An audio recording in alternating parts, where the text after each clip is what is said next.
जय श्री हरि विष्णु। राधे राधे। दोस्तों, आप सभी का मेरे चैनल में बहुत बहुत स्वागत है। आज हम आपके लिए अतश्री बृहस्पतिवार व्रत कथा लेकर आए हैं। दोस्तों, कथा पूरी सुनिएगा तभी पुण्य फलों की प्राप्ति होती है। अधूरी कथा कभी भी बीच में नहीं छोड़ना चाहिए। और कथा अच्छी लगे प्लीज लाइक, चैनल को सब्सक्राइब जरूर करें। भारतवर्ष में एक प्रतापी और दानी राजा राज करता था। वह नित्य गरीबों और ब्राह्मणों की सहायता करता था। यह बात उसकी रानी को अच्छी नहीं लगती थी। वह न गरीबों को दान देती और न ही भगवान का पूजन करती थी और राजा को भी दान देने से मना किया करती थी। एक दिन राजा शिकार खेलने वन को गए हुए थे।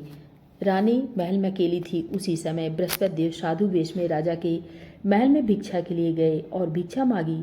रानी ने भिक्षा देने से इनकार किया और कहा, हे साधु महाराज, मैं इस दान पुण्य से तंग आ गई हूँ। मेरा पति सारा दिन धन लुटाते हैं। मेरी इच्छा है कि हमारा धन नष्ट हो जाए, फिर ना रहेगा बांस, ना बजेगी बांसुरी। साधु ने कहा, देवी तुम तो बड़ी विचित्र हो। धन संतान तो सभी चाहते हैं, पुत्र और लक्ष्मी तो पापी के घर भी होने चाहिए। यदि तुम्हारे पास धन अधिक है तो भूखे को भोजन दो, प्यासों को प्याऊ लगवाओ, मुसाफिरों के लिए धर्मशाला खुलवाओ। जो निर्धन अपनी कुमारी कन्याओं का विवाह नहीं करा सकते उनका विवाह करा दो। और ऐसे कई काम हैं जिनके करने से तुम्हारा यश लोक परलोक में फैलेगा। परंतु रानी पर साधु के उपदेश का कोई प्रभाव नहीं पड़ा। वह बोली, महाराज आप मुझे कुछ न समझाए। मैं ऐसा धन नहीं चाहती जो हर जगह बांटती फिरूं। साधु ने उत्तर दिया, तुम्हारी इच्छा है तो तथास्तु। तुम ऐसा करना कि बृहस्पतिवार को घर लीप कर पीली मिट्टी से अपना सिर धोकर स्नान करना, भट्टी चढ़ाकर कपड़े धोना। ऐसा करने से आपका सारा धन नष्ट हो जाएगा। इतना कहकर वह साधु महाराज वहां से आलोप हो गए। साधु के अनुसार कई बातों को पूरा करते हुए रानी को केवल 3 बृहस्पतिवार ही बीते थे कि उसकी समस्त धन संपत्ति नष्ट हो गई। भोजन के राजा का परिवार तरसने लगा। तब एक दिन राजा ने रानी से बोला कि हे रानी, तुम यहीं रहो, मैं दूसरे देश को जाता हूँ, क्योंकि यहाँ पर सभी लोग मुझे जानते हैं, इसलिए मैं कोई छोटा कार्य नहीं कर सकता। ऐसा कहकर राजा परदेश चला गया। वहाँ वह जंगल से लकड़ी काट कर लाता और शहर में बेचता। इस तरह वह अपना जीवन व्यतीत करने लगा। इधर राजा के परदेश जाते ही रानी और दासी दुखी रहने लगी। एक बार जब रानी और दासी को 7 दिन बिना भोजन के रहना पड़ा तो रानी ने अपनी दासी से कहा, हे दासी, पासी के नगर में मेरी बहन रहती है, वह बड़ी धनवान है, तू उसके पास जा और कुछ ले आ ताकि थोड़ी बहुत गुजर बसर हो जाए। दासी रानी की बहन के पास गई। उस दिन गुरुवार था। रानी की बहन उस समय बृहस्पतिवार व्रत की कथा सुन रही थी। दासी ने रानी की बहन को अपनी रानी का संदेश दिया, लेकिन रानी की बड़ी बहन ने कोई उत्तर नहीं दिया। जब दासी को रानी की बहन से कोई उत्तर नहीं मिला तो वह बहुत दुखी हुई और उसे क्रोध भी आया। दासी ने वापस आकर रानी को सभी बात बता दी। सुनकर रानी ने अपने भाग्य को कोसा। उधर रानी की बहन ने सोचा कि मेरी बहन की दासी आई थी, परंतु मैं इससे नहीं बोली, इससे वह बहुत दुखी हुई होगी। कथा सुनकर और पूजन समाप्त करके वह अपनी बहन के घर आई और कहने लगी, हे बहन, मैं बृहस्पतिवार का व्रत कर रही थी।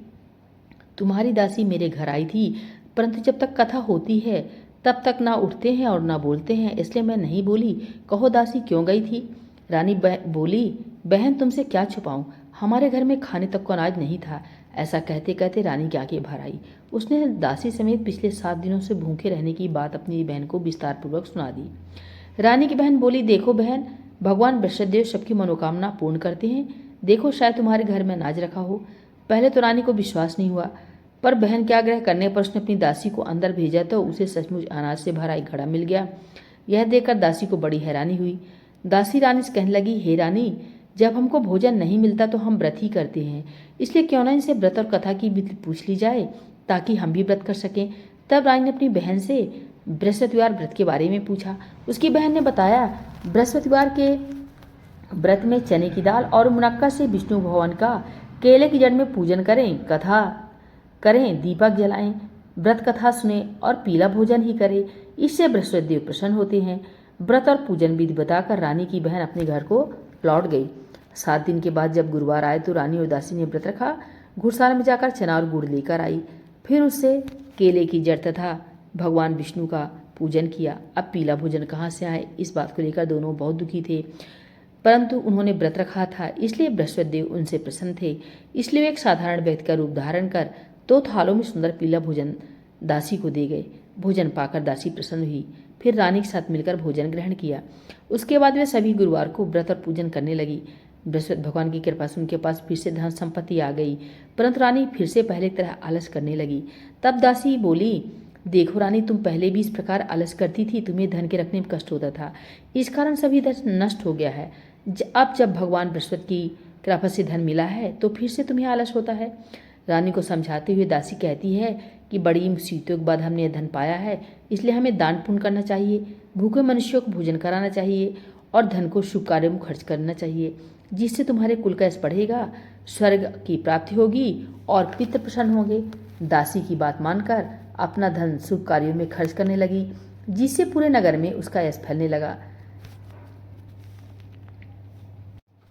एक दिन राजा दुखी होकर जंगल में एक पेड़ के नीचे आसन जमाकर बैठ गया। वह अपनी दशा को याद करके व्याकुल होने लगा। बृहस्पतिवार का दिन था। एकाएक उसने देखा कि निर्जन वन में एक साधु प्रकट हुए हैं। वह साधु वेश में स्वयं बृहस्पति देवता थे। लकड़हारे के सामने आकर बोले, हे लकड़हारे, इस सुनसान जंगल में तुम चिंता बांधने क्यों बैठे हो? लकड़हारे ने दोनों हाथ जोड़कर प्रणाम किया और उत्तर दिया, महात्मा जी, आप सब कुछ जानते हैं, मैं क्या कहूँ। यह कहकर वह रोने लगा और साधु को अपनी आत्मकथा सुनाई। महात्मा जी ने कहा, तुम्हारी स्त्री ने बृहस्पति के दिन बृहस्पति भगवान का निरादर किया था, जिसके कारण रुष्ट होकर उन्होंने तुम्हारी यह दशा कर दी। अब तुम चिंता मत करो, मेरे कहने पर चलो तो तुम्हारे सब कष्ट दूर हो जाएंगे और भगवान पहले से अधिक संपत्ति देंगे। तुम बृहस्पति के दिन कथा किया करो, 2 पैसे के चने मुनक्का लाकर उसका प्रसाद बनाओ और शुद्ध जल से लोटे में शक्कर मिलाकर अमृत तैयार करो। कथा के पश्चात अपने सारे परिवार और सुनने वाले को प्रेमियों में अमृत व प्रसाद बांटकर आप भी ग्रहण करो। ऐसा करने से भगवान तुम्हारी सब मनोकामनाएं पूरी करेंगे। साधु के ऐसे वचन सुनकर लकड़हारा बोला, हे प्रभु, मुझे लकड़ी बेचकर इतना पैसा नहीं मिलता जिससे भोजन के उपरांत कुछ बचा सकूं। मैंने रात में अपनी स्त्री को व्याकुल देखा है, मेरे पास कुछ भी नहीं है जिससे मैं उसकी खबर मंगा सकूं। साधु ने कहा, हे लकड़हारे, तुम किसी बात की चिंता मत करो। बृहस्पति के दिन रोजाना की तरह लकड़ियां लेकर शहर को जाओ, तुमको रोज से दुगना धन प्राप्त होगा, जिससे तुम भली भात भोजन कर लोगे तथा बृहस्पति देव की पूजा का सामान भी आ जाएगा। इतना कहकर साधु अंतर ध्यान हो गए। धीरे धीरे समय व्यतीत होने पर फिर वही बृहस्पतिवार का दिन आया। लकड़हारा जंगल से लकड़ी काटकर किसी शहर में बेचने गया। उसे उस दिन और दिन से अधिक पैसा मिला। राजा ने चना गुड़ आदि लाकर गुरुवार का व्रत किया। उस दिन से उसके सभी क्लेश दूर हुए। परंतु जब दोबारा गुरुवार का दिन आया तो बृहस्पतिवार का व्रत करना राजा भूल गया। इस कारण बृहस्पति भगवान नाराज हो गए। उस दिन उस नगर के राजा ने विशाल यज्ञ का आयोजन किया तथा शहर में यह घोषणा करा दी कि कोई भी मनुष्य अपने घर में भोजन ना बनावे, ना आग जलावे, समस्त जनता मेरे यहाँ भोजन करने आवे। इस आज्ञा को जो न मानेगा उसे फांसी सजा दे दी जाएगी। इस तरह की घोषणा संपूर्ण नगर में करवा दी गई। राजा की आज्ञा अनुसार शहर के सभी लोग भोजन करने आए, लेकिन लकड़हारा कुछ देर से पहुंचा, इसलिए राजा उसको अपने साथ घर लीवा ले गए और ले जाकर भोजन करा रहे थे तो रानी की दृष्टि उस खूंटी पर पड़ी जिस पर उसका हार लटका हुआ था। वह वहां पर दिखाई नहीं दिया। रानी ने निश्चय किया कि मेरा हार इस मनुष्य ने चुरा लिया है। उसी समय सिपाहियों को बुलाकर उसको कारागार में डलवा दिया। जब लकड़हारा कारागार में पड़ गया और बहुत दुखी होकर विचार करने लगा कि न जाने कौन से पूर्व जन्म के कर्म से मुझे यह दुख प्राप्त हुआ है, और उसी साधु को याद करने लगा जो कि जंगल में मिला था। उसी समय तत्काल बृहस्पति देव साधु के रूप में प्रकट हुए और उसकी दशा को देखकर कहने लगे, अरे मूर्ख, तूने बृहस्पति देवता की कथा नहीं करी, इस कारण तुझे यह दुख प्राप्त हुआ है। अब चिंता मत कर। बृहस्पतिवार के दिन कारागार के दरवाजे पर 4 पैसे पड़े मिलेंगे, उनसे तू बृहस्पति देव की पूजा करना तो तेरे सभी कष्ट दूर हो जाएंगे। बृहस्पतिवार के दिन उसे 4 पैसे मिले। लकड़हारे ने कथा कही। उसी रात को बृहस्पति देव ने उस नगर के राजा को सपने में कहा, हे राजा, तुमने जिस आदमी को कारागार में बंद कर दिया है वह निर्दोष है, वह राजा है, उसे छोड़ देना। रानी का हार उसी खूंटी पर लटका है। अगर तू ऐसा नहीं करेगा तो मैं तेरे राज को नष्ट कर दूंगा।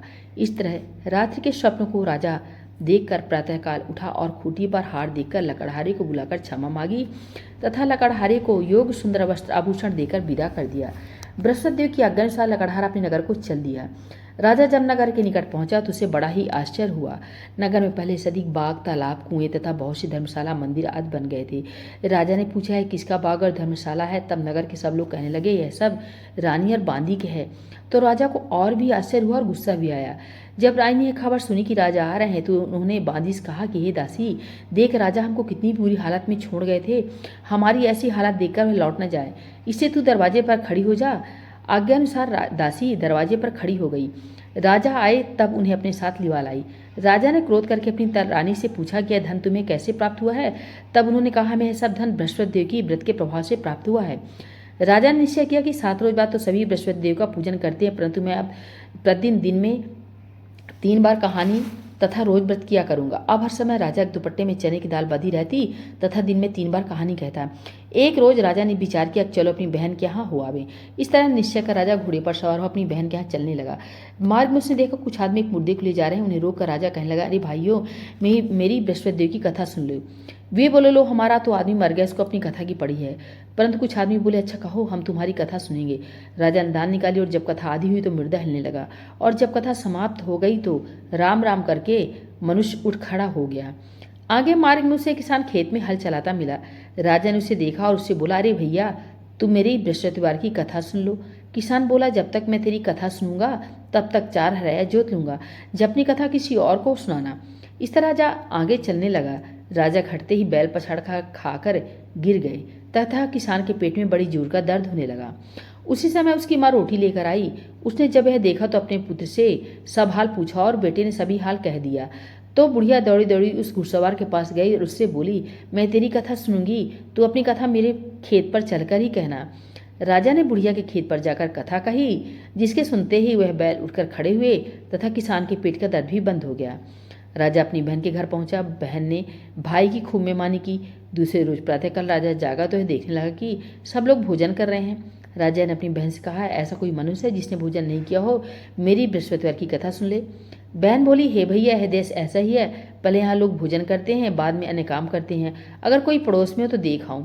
वह ऐसा कहकर देखने चली गई, परंतु उसे कोई ऐसा व्यक्ति नहीं मिला जिसने भोजन नहीं किया हो। अतः वह एक कुम्हार के घर गई, जिसका लड़का बीमार था। उसे मालूम हुआ कि उनके यहाँ 3 रोज से किसी ने भोजन नहीं किया है। रानी ने अपने भाई की कथा सुनने के लिए कुम्हार से कहा। वह तैयार हो गया। राजा ने जाकर बृहस्पतिवार की कथा कही, जिसको सुनकर उसका लड़का ठीक हो गया। अब तो राजा की प्रशंसा होने लगी। एक रोज राजा ने अपनी बहन से कहा, हे बहन, हम अपने घर को जाएंगे, तुम भी तैयार हो जाओ। राजा की बहन ने अपनी सास से कहा। सास ने कहा, हाँ चली जा, परंतु अपने लड़कों को मत ले जाना, क्योंकि तेरे भाई की कोई औलाद नहीं है। बहन ने अपने भैया से कहा, हे भैया, मैं तो चलूंगी, पर कोई बालक नहीं जाएगा। राजा बोला, जब कोई बालक नहीं चलेगा तब तुम ही क्या करोगी? बड़े दुखी मन से राजा अपने नगर को लौट आया। राजा ने अपनी रानी से कहा, हम निर्वंशी हैं, हमारा मुंह देखने का धर्म नहीं है और कुछ भोजन आदि नहीं किया। रानी बोली, हे प्रभु, बृहस्पति देव ने हमें सब कुछ दिया है, वह हमें औलाद अवश्य देंगे। उसी रात को बृहस्पति देव ने राजा से स्वप्न में कहा, हे राजा, उठ, सभी सोच त्याग दे, तेरी रानी गर्भ से है। राजा की यह बात सुनकर बड़ी खुशी हुई। 9वें महीने में उसके गर्भ से एक सुंदर पुत्र पैदा हुआ। तब राजा बोला, हे रानी, स्त्री बिना भोजन के रह सकती है, पर बिना कहे नहीं रह सकती। जब मेरी बहन आवे तो तुम उससे कुछ मत कहना। रानी ने सुनकर हाँ कर दिया। जब राजा की बहन ने सब शुभ समाचार सुना तो वह बहुत खुश हुई तथा बधाई लेकर अपने भाई के यहाँ आई। तभी रानी ने कहा, घोड़ा चढ़कर तो नहीं आई, गधा चढ़ी आई। राजा की बहन बोली, भाभी, मैं इस प्रकार न कहती तो तुम्हें औलाद कैसे मिलते? बृहस्पति देव ऐसे ही हैं, जैसी जिनके मन में कामनाएं होती हैं सभी को पूर्ण करते हैं। जो सद्भावना पूर्वक बृहस्पतिवार का व्रत करता है एवं कथा पढ़ता है अथवा सुनता है, दूसरों को सुनाता है, बृहस्पति देव उसकी सभी मनोकामनाएं पूर्ण करते हैं। भगवान बृहस्पति देव उसकी सदैव रक्षा करते हैं। संसार में जो मनुष्य सद्भावना से भगवान की पूजन व्रत सच्चे हृदय से करते हैं तो उनकी सभी मनोकामनाएं पूर्ण करते हैं।